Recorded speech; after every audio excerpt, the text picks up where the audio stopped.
Welcome to another program whereby we discuss different social issues. So today we are going to talk about the education system in Africa. So I've divided this topic into three segments. The first segment is how was the African child taught or educated before colonization. The second part will be the education of the African child during colonization. And the last part, it will be education of the African child after colonization, which is the period that we are living now, right? So that will be the last part of the topic. So when colonization came to Africa, right, we had kingdoms, some that had existed before even before colonization, and others that were existing during colonization. So I'll just list a number of African kingdoms and African states that existed before colonization and during colonization. We have the ancient Egypt, we have the kingdom of Kush, with the Mali Empire, right, in Mali. Then we have the Ashanti kingdom. We also have the mighty Zulu kingdom. We also have the kingdom of Congo. Then we also have the Songhai Empire, Ethiopian Empire. Then moving to Southern Africa, we had the kingdom of Mapungubwe that was in the 900 and 1300 CE. We also have the Great Zimbabwe Kingdom. There was also the Kingdom of Congo, Zulu Kingdom, I've said it already. The Sotho Kingdom, the Ndebele Kingdom that was led by Mzilikazi, later on by Lobengula.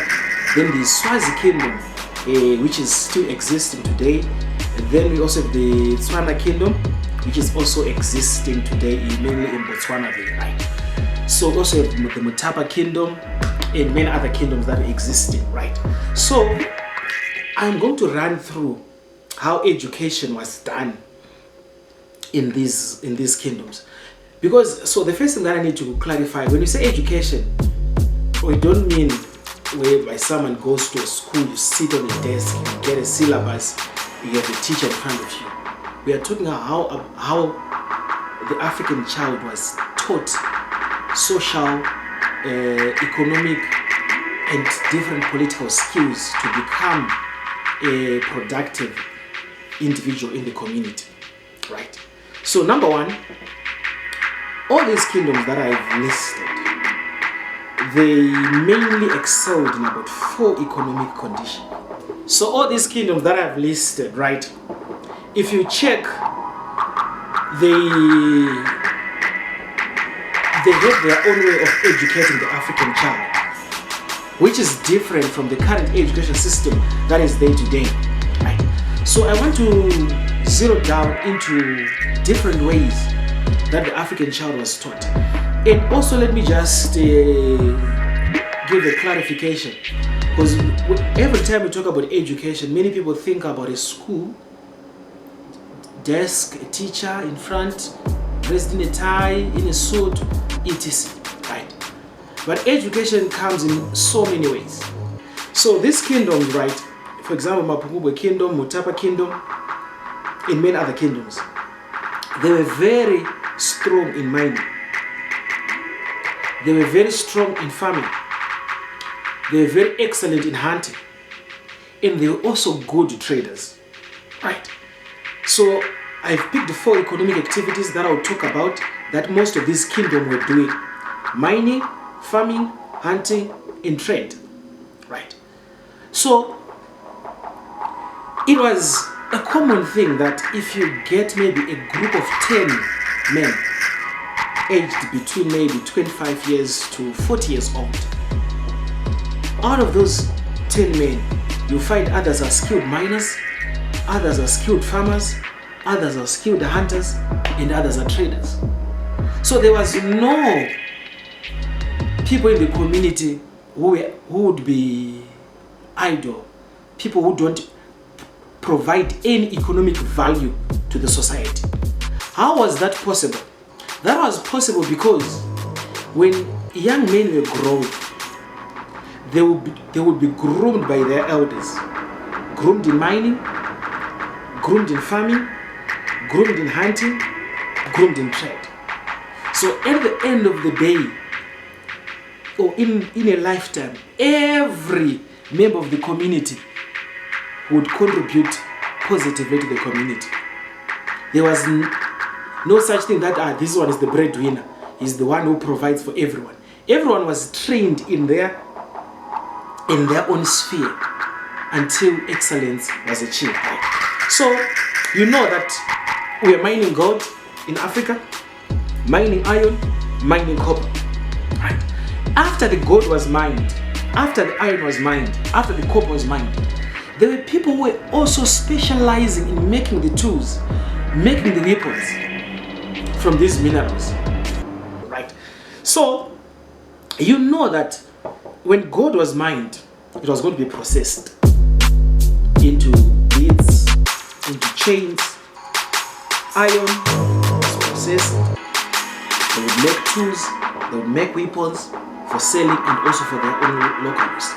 So all the young men that were growing, they were groomed, they were taught these skills. The same thing in farming.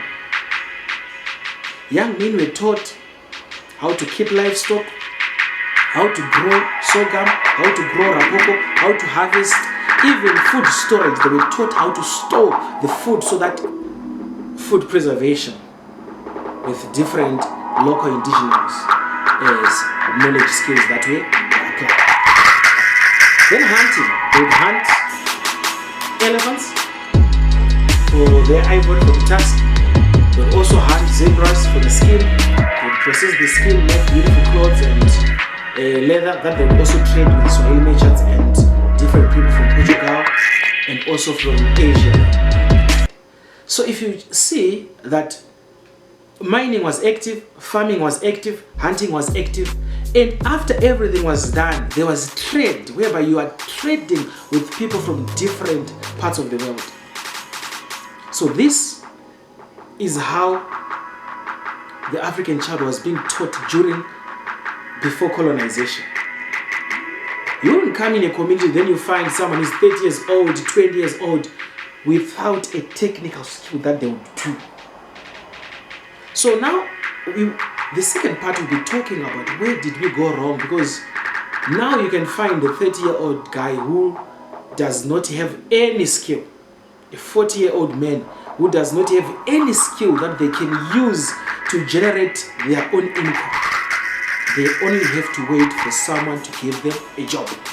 If they don't get a job from someone else, the family is going to struggle in poverty.